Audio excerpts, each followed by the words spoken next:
কর্তাকে কত করে বললাম, এত বাজার কি মাথায় করে টানা যায়?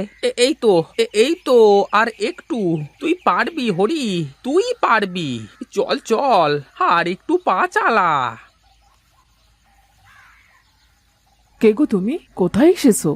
আগে আমি মেদিনীপুর থেকে এসেছি। এই কর্তামশাই আমাকে দিয়ে সুরভি দিদিমণির জন্য এই বাজারগুলো পাঠালেন। ও আচ্ছা, তুমি বুঝি তাহলে সেই মেদিনীপুর থেকে কষ্ট করে এত সব বাজার মাথায় করে আসলে? আগে গিন্নিমা, তা আপনি বুঝি সুরভি দিদিমণির শাশুড়ি হন? হ্যাঁ গো হ্যাঁ। ওগো ছোট বৌমা, এদিকে একবার এসো তো, দেখো কে এসেছে। আরে হরিদা, তুমি? হ্যাঁ হ্যাঁ গো দিদিমণি, আমি। তা এত কিছু নিয়ে এসেছো যে? তা কে নিয়ে আসবে শুনি? দেখছো না বেচারা কেমন করে অত কষ্ট করে এগুলো নিয়ে এসেছে। বাবাটাও না, কি দরকার ছিল বলো তো তোমাকে দিয়ে এত কিছু পাঠানোর? হ্যাঁ হ্যাঁ, কি যে বলো দিদিমণি, হ্যাঁ তুমি কর্তার একমাত্র মেয়ে, সে তোমাকে এসব দেবে না তো কাকে দেবে শুনি? যাও যাও বৌমা, অতিথিকে ঘরের মধ্যে নিয়ে যাও, কিছু চা নাস্তা দাও। চলো হরিদা, ভেতরে চলো।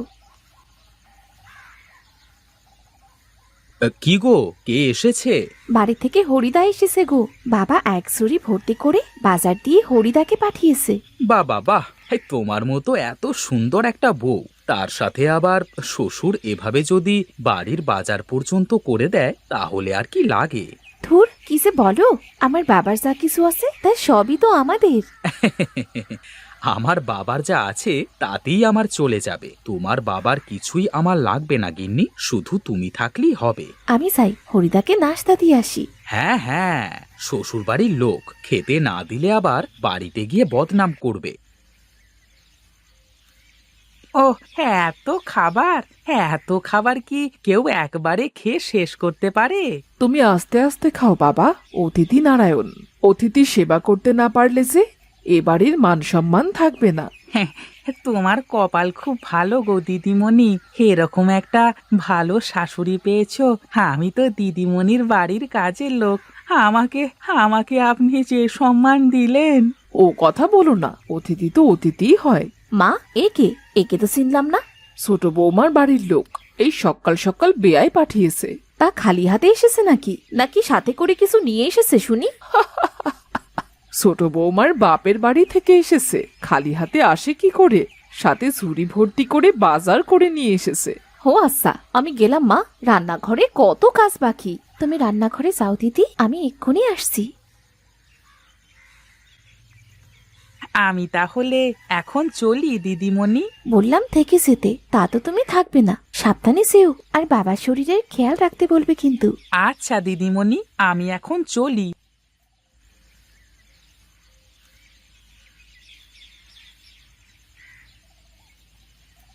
তা চলে গেছে তোমার বাপের বাড়ির লোক? হ্যাঁ দিদি, মাত্র গেল। তা কি কি দিয়ে গেল? তা তো আমিও এখনো দেখিনি দিদি, যা এনেছে সব ওই ঝুড়িতেই রাখা আছে। নে নে ছোট, একটু হাত লাগা, আমি তরকারিগুলো কেটে নিই। কি গো, তোমাদের রান্না বান্নার কি খবর? রান্নার কি আর শেষ আছে? এত পদের রান্না করতে গেলে 10 হাত নিয়ে কাজ করতে হবে। তা সত্যিই বলেছো বৌমা, তোমরা বললে আমি তোমাদের সাথে একটু হাত বাটাবো। না না মা, তার আর দরকার হবে না। আপনি কি বিশ্রাম করুন তো। আমাকে বসিয়ে বসিয়ে খাইয়ে তাড়াতাড়ি ওপারে পাঠাতে চাও নাকি তোমরা? এই আবার কেমন কথা বললেন মা? আর কখনো এমন কথা মুখে আনবেন না। আমরা দু বোন যতদিন আছি ততদিন আপনার কোনো কাজ করতে হবে না। কি ব্যাপার, আজ যে টেবিল ভর্তি খাবার, আর মনে হচ্ছে বাড়ির সব খাবার একসাথে রান্না হয়েছে। আর ছোট বৌমার বাপের বাড়ি থেকে বাজার এসেছে তো, তাই একটু বেশি রান্না হয়েছে সব। ও বেশ বেশ, তা তাওয়াই মশাইকে একদিন দাওয়াত করে বাড়িতে আনবার দরকার তো। হ্যাঁ, ভাবছি এবার পুজোর আগে দুই বেয়াইকে একসাথে বাড়িতে নেমন্তন্ন করব। আপনার সে আশায় বালি মা, আমার বাপসি ব্যস্ত মানুষ, তার তো কাজ করেই সময় হয় না। তা বললে কি আর হয়? মেয়ে শ্বশুর বাড়ি থেকে নেমন্তন্ন করলে সেখানে তো যেতেই হবে না? সবই আছে, সাথে যদি একটু ইলিশ মাছের ঝোল হতো না। আগে থেকে শ্বশুরের কাছে ফোন করে তো বলতে পারতে, তাহলে এত বাজার করে পাঠিয়েছে, সাথে কটা ইলিশও তো পাঠিয়ে দিত। কথা মন্দ বলনি বৌদি, তাহলে ভালোই হতো। বাড়িতে কার হাতের ইলিশের যে বেশি স্বাদ তাই তো ঠিক পাওয়া মুশকিল হয়ে যায় মাঝে মধ্যে। যা বলেছো দাদা, গিন্নিদের হাতে রান্নায় মনে হয় জাদু আছে। জাদু না রে সুজয়, বল আমাদের দুই ভাইয়ের ভাগ্য। সত্যি আগের জন্মে বোধ হয় কোনো পুণ্যে করেছিলাম, তাই তোদের মতো সোনার ছেলেকে পেটে ধরতে পেরেছি। তাই তো আমার ঘরে আজ দুটো এমন অন্নপূর্ণার মতো বৌমা পেয়েছি। তাহলে কালই বাড়িতে ইলিশ রান্নার একটা প্রতিযোগিতা হয়ে যাক নাকি রে সুজয়? তাহলে তো ভালোই হয়, আমার ইলিশে কোনো সমস্যা নেই। মা, তোমার মনে আছে ছোটবেলায় সুজয় আমার সাথে ইলিশের পেটি নিয়ে কেমন ঝগড়া করতো? হ্যাঁ রে বাবা, সেসব দিনের কথা কি আমি ভুলতে পারি? কি রে বাবা, উঠে পড়লি যে? আমার খাওয়া শেষ মা, আর খেলে হয়তো এখানেই ঘুমিয়ে পড়বো। ওদিকে আবার আমি না গেলে মিলে তুলকালাম বেঁধে যাবে। আমার কি সৌভাগ্য, তোদের দুজনকে পেটে না ধরেও আমি যে তোদের মা হতে পেরেছি, এই যে আমার পরম পাওয়া। এমন করে বলবেন না মা, সেই ছোটবেলায় মাকে হারিয়েছি, এ বাড়িতে এসে আপনাকে আমার মা বলে জেনেছি। মায়ের আদর স্নেহ সব তো আপনার কাছ থেকেই পেয়েছি মা। কি গল্প হচ্ছে দুই শাশুড়ি বউ মিলে? তোর নামে বদনাম হচ্ছে এখানে। তা তো আমি জানি যে আমি না থাকলে আপনারা আমাকে নিয়েই কথা বলেন। ওরে, এদিকে আয় পাগলি, বস এখানে।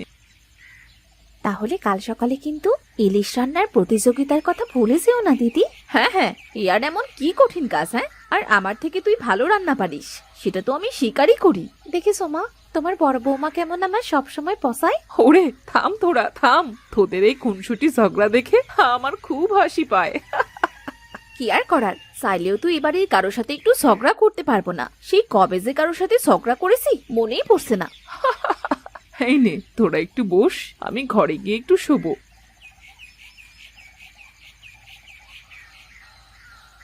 তোমার মাথায় কি তেল দিবে দিদি? না, এখন তেল নিলে আবার চুলে আঠা হয়ে যাবে। স্নানে গিয়েও তো সময় অপচয় করার মতো এত সময় আমার নেই। তাহলে এখন আমি নিচে যাই।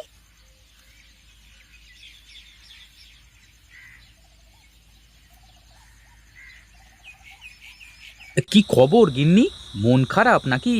না, ঠিক তা নয়, বাবাকে দেখতে বড্ড ইচ্ছে করছে তাই। ও আচ্ছা, এই ব্যাপার তাহলে। বাবার কথা মনে হলে মনটা খুব খারাপ হয়ে গেল জানো। এখন বাবা কি করছে কে জানে। চিন্তা করো না, নিশ্চয়ই ভালোই আছে, তুমি ঘুমিয়ে পড়ো। ওহ, তোমার ঘরের মধ্যে হিসাব নিকাশ নিয়ে পড়ে থাকতে দেখলে আমার একদম ভাল লাগে না। কি করব গিন্নি, একলা হাতে এত বড় ব্যবসা সামলানো কি চারটিখানি কথা? তুমি সুজয়কে বলতে পারো না নিজের ব্যবসায় হাত বাটাতে? শুধু শুধু অন্যের অফিসে গিয়ে চাকরি করার কি দরকার? ও ছেলে মানুষ, যা করে করুক, যখন দায়িত্ব কাঁধে এসে পড়বে তখন ঠিক সবকিছু বুঝে নেবে। তুমি এখন হিসেবের খাতাটা রাখো দেখি, কোথায় একটু বসবে আমার সাথে গল্প গুজব করবে।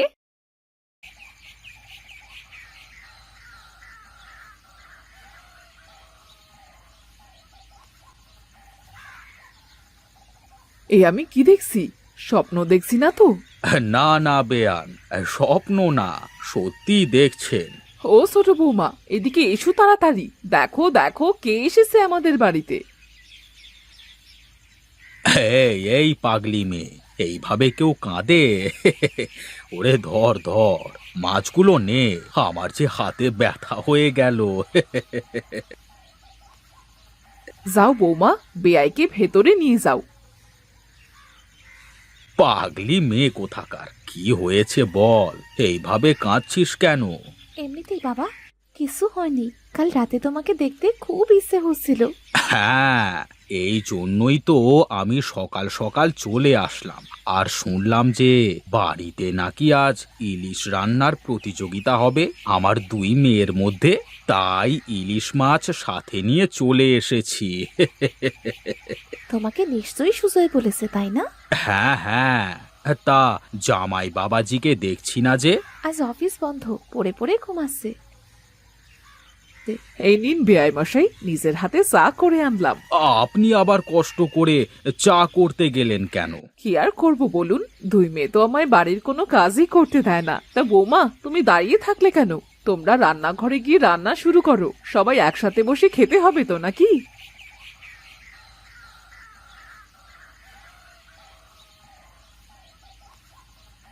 ওরে বাবারে, এত খাবার! এই খাবার খেয়ে তো শেষ করতে 3 দিন লেগে যাবে। কি যে বলেন তাওয়াই মশাই, শুরু করেন, দেখবেন সব ফুরিয়ে যাবে। হ্যাঁ বেয়াই, শুরু করেন। তাহলে আজকে ইলিশ দিয়েই শুরু হোক। তা কে কোনটা রেঁধেছো বলো দেখি। আজ কিন্তু তাহলে প্রমাণ হয়ে যাবে এ বাড়িতে কার ইলিশ রান্না সব থেকে ভালো। আরে তোমার হাতে রান্নার কাছে ছোট গিন্নি রান্না কিছুই না বৌদি। তুই চুপ কর, চুপ কর। আমার দুই বৌমা কেউ কারো থেকে কম যায় না। ঠিক বলেছেন বেয়ান সাহেবা। হ্যাঁ হ্যাঁ, সবাই এবার খাওয়া শুরু করা যাক, কেমন?